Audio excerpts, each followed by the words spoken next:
இனிய உறவுகளே, பாசத்திலே உங்கள் அனைவருக்கும் என்னுடைய வணக்கங்கள். அழகான ஒரு கதை இது.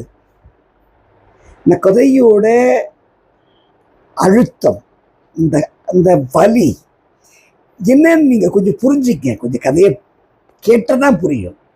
நீங்க கேட்பீங்க, இந்த தளம் இருக்கே, யூடியூப் தளம், அது எங்களுக்கு கிடைச்ச கிஃப்ட்.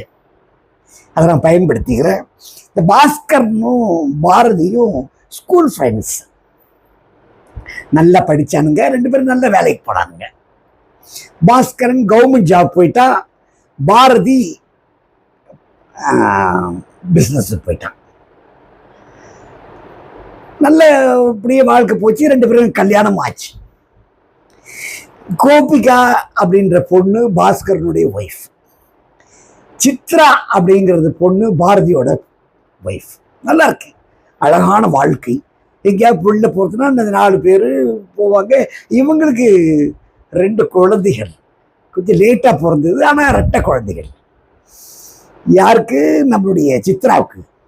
கோபிகாவுக்கு ஒரே ஒரு பையன், அவன் என்ஜினியரிங் படிக்கிறான். கோயிங் ரைட்டாக நல்லா போயிட்டுருக்கு லைஃபு. என்னவோ தெரியல, இந்த சித்ரா மட்டும் கொஞ்சம் நல்ல குழந்தை குண்டாயிட்டான். 2 குழந்தை பிறந்தது சிசேரியன்னு, அதுக்கு ட்ரீட்மெண்ட்டு, அது இதுன்னு ஆகி அந்த பொண்ணு ரொம்ப குண்டாயிடுச்சு. இருந்தாலும் தன் கணவனுக்கு ஒரு குறை இல்லாமல் அழகாக பார்த்துது வீட்டை. வீட்டுக்கு ஒரு ஆள் இருந்தால் தேவையில்லைன்றது அவருடைய எண்ணம். அவன் வீட்டுக்காருக்கும் ஒரு ஐடியா தான், யாராவது ஒரு வயசான ஆள் கொஞ்சம் துணையாகவும் இருக்கும் அப்படின்றது அவருடைய எண்ணம். பார்த்தா கடைசியில் பார்த்தா ஒரு 18 வயசு பொண்ணு. சூழ்நிலை காரணமாக 8வது படிச்சிருந்த பொண்ணு படிப்பை நிறுத்திட்டு இந்த வேலைக்கு வரக்கூடிய சூழ்நிலை வருது. தன்னுடைய நண்பியை பார்க்கறதுக்காக நம்முடைய சித்ரா வீட்டுக்கு கோபிகா போகிறான். போனால் அங்கே வரவேற்பு பிரமாதமாக இருக்குது. அந்த வீட்டில் ஒரு பொண்ணு, வேலை செய்கிற பொண்ணு வருது. அது கூல்ட்ரிங்க்ஸ் கொடுக்குது. சின்ன பொண்ணு சுட்டிக்கியா இருக்கிறான். உன் பேர் என்னம்மான்னு கேட்குறான். கண்ணகிங்கிறான்.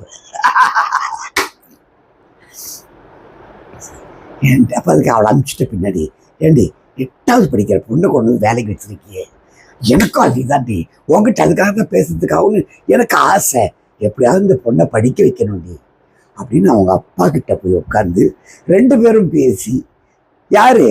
நம்முடைய கோபிகா அப்பா கிட்ட பேசி சமூக சீர்திருத்த பள்ளி நடத்துறாரு அவர். அந்த பள்ளியில சேர்த்து அவளை நல்லா படிக்க வச்சு பெரிய ஆளாக்குறாங்க. இதுதானே